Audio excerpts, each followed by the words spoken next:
Who better to talk about the high-profile case of Sean Diddy Combs than the attorney who's represented some very high-profile celebrities like Bill Cosby and Meek Mill? Brian J. McMonagle gives his take and advice for Diddy. Welcome to Sidebar, presented by Law&Crime. I'm Jesse Weber. So we have been talking to a lot of people about the latest developments in the Sean Diddy Combs story. More specifically, I mean that federal agents raided properties connected to the rapper this past Monday. It's being reported this is all in connection to an ongoing sex trafficking investigation. Not clear if Combs is a target or subject of the investigation. Certain outlets are reporting that Combs is the target. Now, remember, target is essentially the person that prosecutors have evidence against, that they're building a criminal case against. It's also being reported that the search was pursuant to a search warrant issued through the U.S. Attorney's Office for the Southern District of New York. Homeland Security were the ones who carried out the raid. NBC News reported that several people have been interviewed by federal authorities in connection to allegations of sex trafficking, sexual assault, solicitation, distribution of illegal narcotics and firearms. This comes on the heels of several high-profile lawsuits filed against Mr. Combs and his family and businesses and associates, alleging everything from sex trafficking to sexual assault to harassment. If you read the details of these lawsuits, you can't unhear them. You can't unsee them. It is just horrific stuff. And it is being reported that this search on the properties was for documents, electronic devices like phones, computers.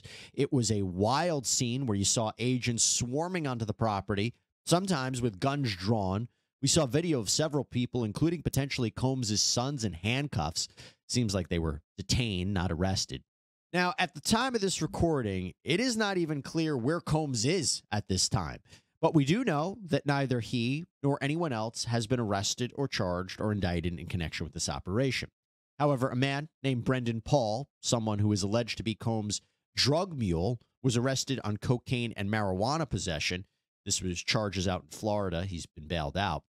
His attorney released a statement, quote, "We do not plan on trying this case in the media. All issues will be dealt with in court." This was a statement from Brian Bieber, his attorney, that was issued to CNN. Okay, so with all that in mind, I want to bring on a special guest. I want to bring on right now attorney Brian J. McMonagle. He represents some very high-profile people, rapper Meek Mill, Bill Cosby. So he is no stranger to these situations where high-profile people face very serious accusations, allegations. They're in the spotlight. They're in the media. And I was so happy to get your perspective on this. Brian, thanks so much for coming on. Pleasure to meet you. So I got to just get your overall take on what happened here. I will tell you, first of all, we were talking about before the air, we've done stories on Diddy. I was maybe not one of the people that was that shocked when this came down because we were reporting on lawsuits where he was accused of sex trafficking and sexual assault. But to see what happened the other day, what was your reaction to it? I was shocked. They didn't just come heavy; they came nuclear. Seeing the kind of federal response you saw at the execution of those warrants was stunning. It looked like they were hitting El Chapo's house when I saw it on the news, and I had the same reaction. I mean, I had been looking at it and hearing the allegations and studying some of the lawsuits, but I never thought it would rise to the level of federal intervention, particularly at that level. Stunned. And my initial thoughts were twofold. One is that they're very close to indicting somebody, or two, they had some really hard intel that told them they had to move quickly so they could discover evidence that their information was indicating was either located at one of these residents, but it was stunning in terms of the swiftness and the breadth of it, I must tell you. Well, listen, I wanted your perspective, too, because it's fresh off the presses yesterday, late yesterday. Diddy's attorney, he's now being represented by Aaron Dyer, released a very long statement on the rapper's behalf. As a defense attorney, I'm curious your perspective on it. So it says, quote, "Yesterday, there was a gross overuse of military-level force as search warrants were executed at Mr. Combs' residences. There is no excuse for the excessive show of force and hostility exhibited by authorities or the way his children and employees were treated. Mr. Combs was never detained, but spoke to and cooperated with authorities. Despite media speculation, neither Mr. Combs nor any of his family members have been arrested, nor has their ability to travel been restricted in any way. This unprecedented ambush, paired with an advanced, coordinated media presence, leads to a premature rush to judgment of Mr. Combs and is nothing more than a witch hunt based on meritless accusations made in civil lawsuits. There has been no finding of criminal or civil liability with any of these allegations. Mr. Combs is innocent and will continue to fight every single day to clear his name. What are your thoughts on that? Perfection. He's obviously represented by a great lawyer, and that's the exact response that you want. This is an indication from the defendant, if he is going to be a defendant, that they're not messing around, that they're not going to lie down. It's unequivocal. It's I'm innocent, and if you've got something, bring it. I don't know that you could have crafted a better statement, and I think it's an indication of what's to come, because if they are going to bring charges, this is a case that's going to go to trial. Well, that's my question. So when they say that he cooperated, there was a lot of talk, a lot of early speculation that Diddy had left the country, that, he escaped. Doesn't appear to be the case. But what does it mean that he cooperated with them? Do you think he had advance notice of what was happening at his home? Do you think he was informed right when it was happening? What do you think it means by he cooperated? I don't know that you could read much into that. Okay. Cooperation takes on a couple of different meanings. Cooperation could mean that he's already met with law enforcement. I don't think that he has. Cooperation could mean that he's cooperating with law enforcement. I don't think that he has. I think this was a statement by his lawyer basically saying, hey, listen, we're not going anywhere. We'll face these charges. If somebody needs access to dwellings or records, they can issue subpoenas. You don't have to come, with the strike force here. If you need information or if you need evidence, we've got it, and we look forward to cooperating with an investigation that'll clear my client's good name. And I think that's the only way you can read that. Talk to me about, though, if this gives you any indication about where Diddy is. When I say that is, there was a question of did he leave the country, right? It seems to me if he's somehow cooperating and maybe gave up electronic devices, that he would still be in the country. You think that's a fair assessment? It's hard to tell. I mean, if he had some pre-existing plans, it wouldn't be surprising. A guy with that lifestyle could be anywhere, but I would think it would make sense for everybody, if he's not in the country, for him to get back in the country quickly. Any important matter in your life deserves your attention. If I was advising him, I'd be advising him to come back home, to hold his chin up, and to get ready to deal with what's coming. It's probably going to start raining soon for him, and he's going to want to make sure that he makes it clear to everybody he's got nothing to run from, and that he won't run from anything. So if he's not in the country, I would expect in short order he will be back in the country without question. Unless he went to a country that doesn't have an extradition policy. But let me ask you this. That usually doesn't work out too well.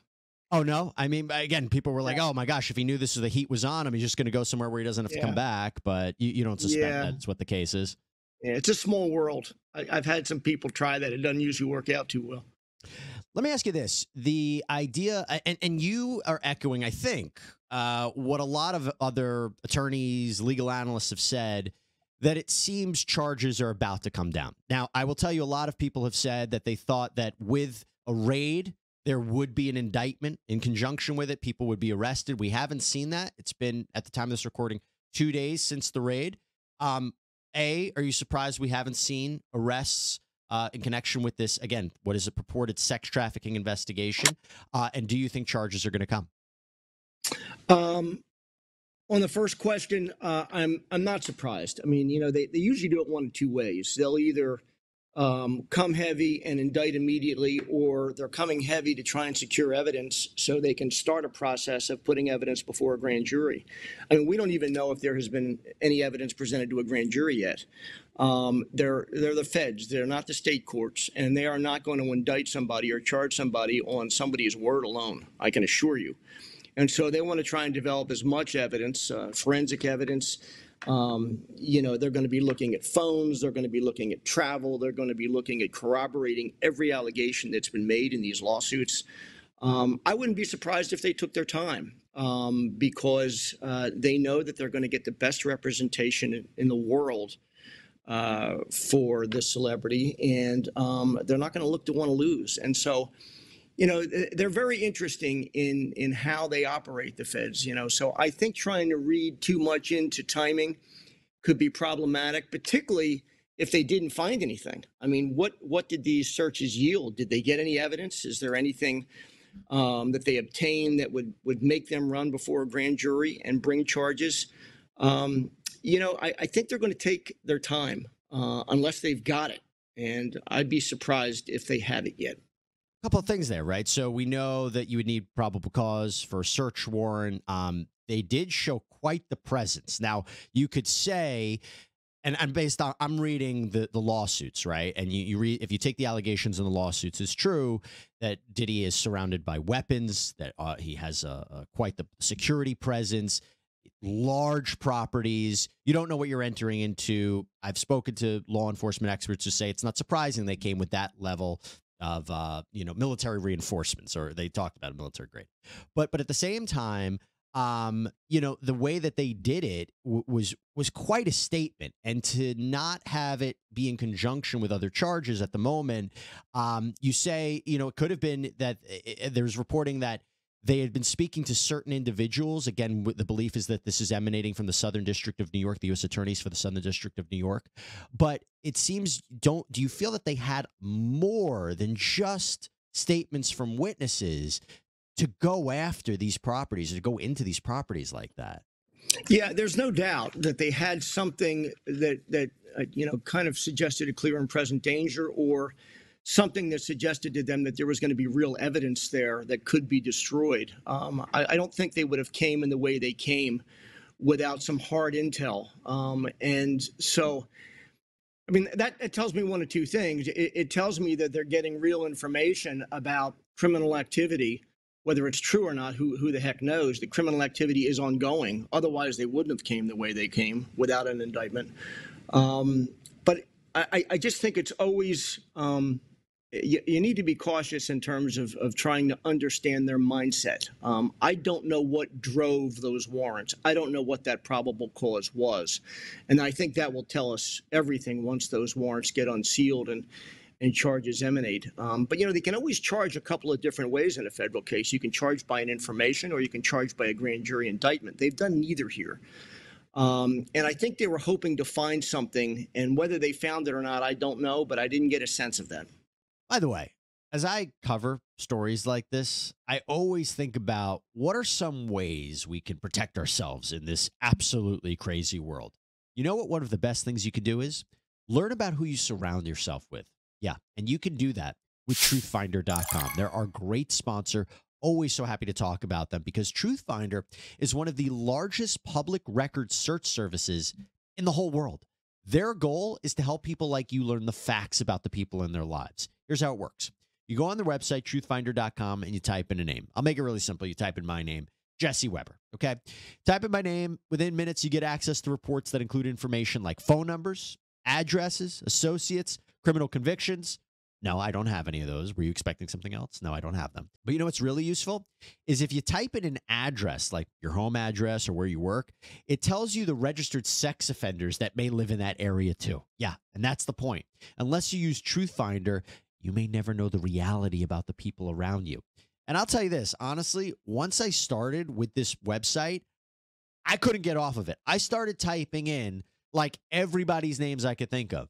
I must have spent a straight half hour going through it. It was absolutely fascinating studying the people in my life. And right now, you can get 50% off of confidential background reports. You just go to truthfinder.com/LC Sidebar. Hope you check it out.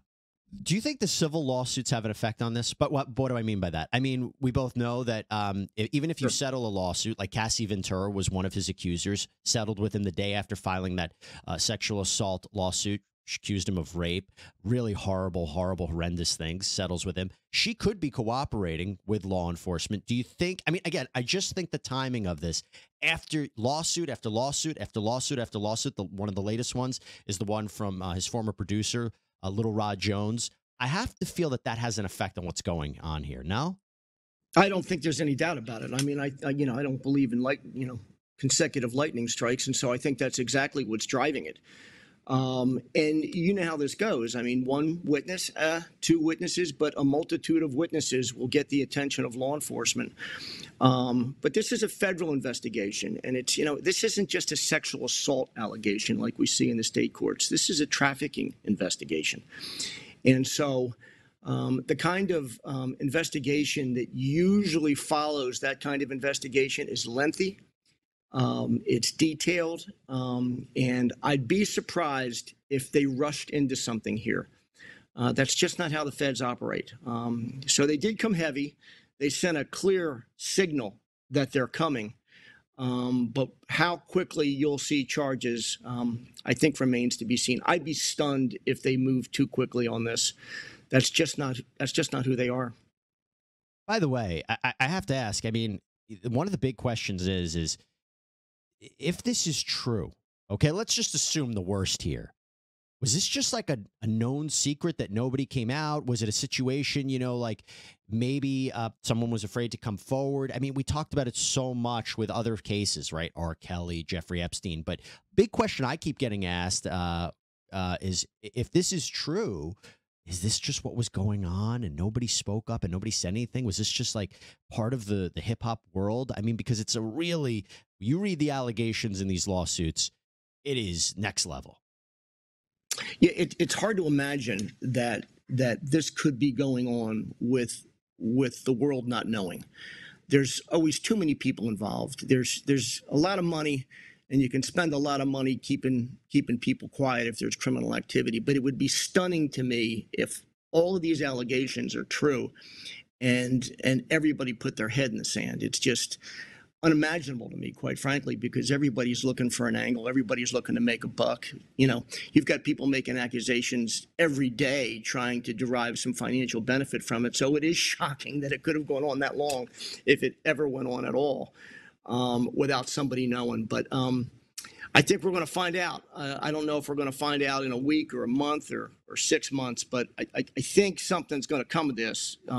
It's the rarest of occasions where they execute warrants at this level and don't end up doing something about it. So I think that, Diddy's team is going to be poised for, charges to be leveled at some level at some point in time. Just how quickly, it's hard to tell. Well, again, you represent high profile people. What would you be advising Diddy right now if you were representing him? Yeah, I'd be telling him, hey, listen, you're innocent. You haven't done anything wrong. So act like you haven't done anything wrong. Live your life. Keep your friends close and keep your enemies away from you.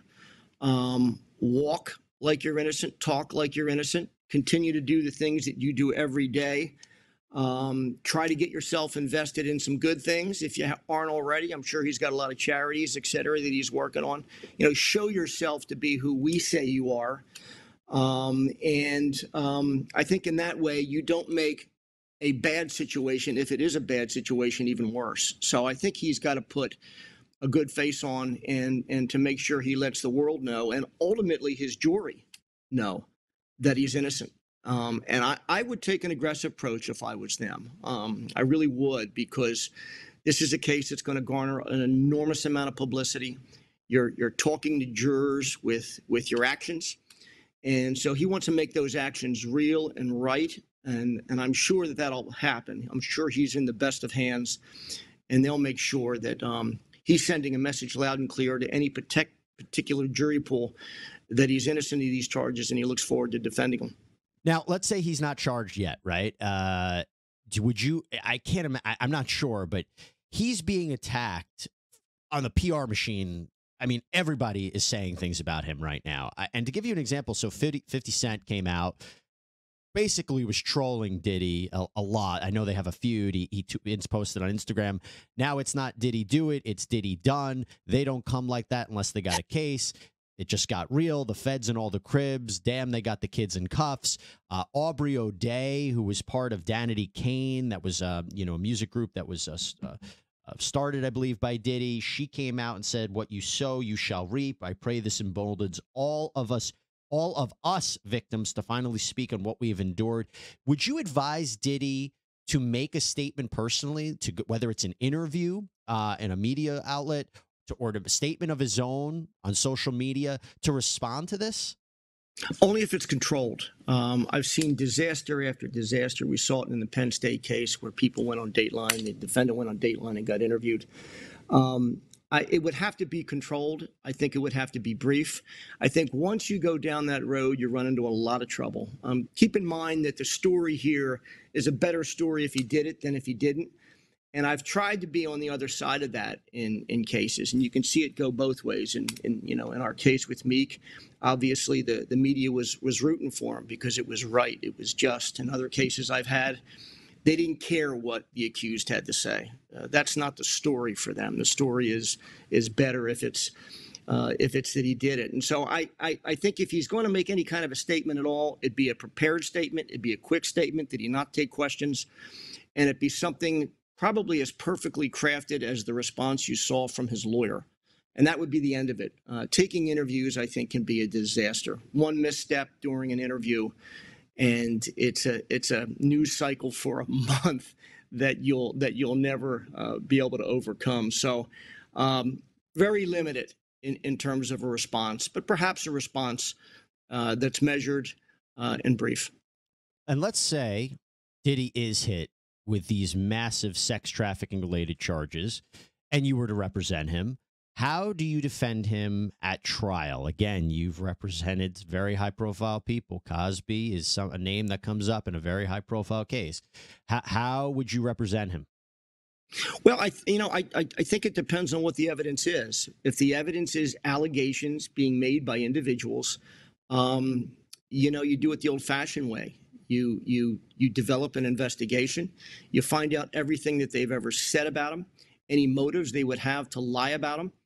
And one by one, you try and dissect the allegations. I don't think there's another way to do it. Sometimes you get real lucky in these cases. Somebody makes an allegation that you were somewhere at some place at some time, and you weren't. These other individuals, I'm sure, are being interviewed in the media. You want to get every single soundbite they've ever given, everything they've ever said about the case, and hold up those inconsistencies one against the other. And more importantly, if he's got evidence of innocence, sometimes you really do. You've got an innocent client there. Believe it or not, nobody believes that. And if this guy is innocent of these allegations, or if they've been distorted in any way, remember, you prove one distortion, and then all of a sudden the whole thing could collapse. And so, I'm sure what he's going to do and what his lawyers are going to do is they're going to dissect everything that's been alleged against him. The nice thing about civil lawsuits is there's a lot of information you can glean from them. There's depositions, there's interrogatories, and people are of record. And so there's great fodder for cross-examination in these cases. And I'm sure he's done a lot of wonderful things in his life. And those things are going to have to be brought to bear in a criminal courtroom. Let the world know how good he is and how good he's been, so that image can be created. And, remember, in a criminal case, you don't need to convince 12. You just got to convince one. One of the things, though, I don't know if you had the opportunity to read the Little Rod Jones lawsuit, but embedded in that lawsuit were screenshots of what appears to be Diddy with what appears to be underage girls at a party. Cuba Gooding Jr. is somebody who's been implicated in this. There's a picture of Little Rod Jones with Cuba Gooding Jr.'s arm around him. There is he claims, Little Rod Jones, he has other evidence. He even says that Diddy has cameras in his house of all of this purported sexual conduct as a form of blackmail. He seems he came forward in that lawsuit. And again, it's a different standard. It's a lawsuit. It's not a criminal case. But he seems to have a lot to prove his allegations. And again, I wonder what that effect had on this case, because when I was reading it 4 weeks ago, I was like, he's not just making out, he's got receipts in a way of it. And I thought that was really substantial. I'm curious how that might be playing into this case. Well, I think it's everything about this case at this point. I think they went looking for receipts. I mean, I think you're right. I think there was enough allegations and specific allegations that suggested that there was proof in existence in places that they could find it. And that's what they went looking for. I don't think, these search warrants were just to send a message. They were looking for stuff. And I think it was based on a lot of the allegations you've just suggested. The question is, did they find the receipts? Because when you say there's tapes and when you say there's evidence and the feds go looking for it and they don't find it, well, that's one more quiver, in our arsenal in terms of being able to defend these cases. So I don't think you're wrong. I think, they were looking for the breadcrumbs and they were trying to find the kind of real evidence that the feds rely on when they indict somebody. Again, they're very careful. They're not going to go on somebody's allegations because of some picture. They're going to want to look at, real evidence. What evidence do they have that people are being brought into the country? I mean, you've got Homeland Security here. So This wasn't an FBI sting, an FBI warrant. This was Homeland Security. So they're looking at, international evidence. They're looking at flight evidence. They're looking at, whatever kind of real evidence that doesn't lie, that can't be cross-examined in order to bring a credible prosecution. And they won't come without it. They're not going to come with he say, she say stuff in federal court. They never do.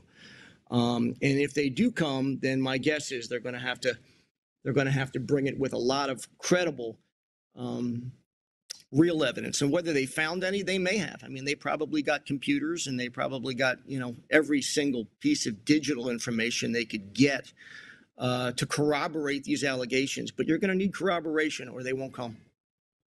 What a case. What a case. What a development. Oh, yeah. Unbelievable. And we will see where it goes. It's an ever-developing story. Brian J. McMonagle, really thank you so much for coming on, talking about this, giving us a different perspective on it. We'll make sure to stay in touch as this definitely progresses. Thanks for having me. It's been a pleasure. Absolutely. All right, everybody, that's all we have for you right now here on this episode of Sidebar. Thank you so much for joining us. As always, please subscribe on Apple Podcasts, Spotify, YouTube, wherever you get your podcasts. I'm Jesse Weber. I'll speak to you next time.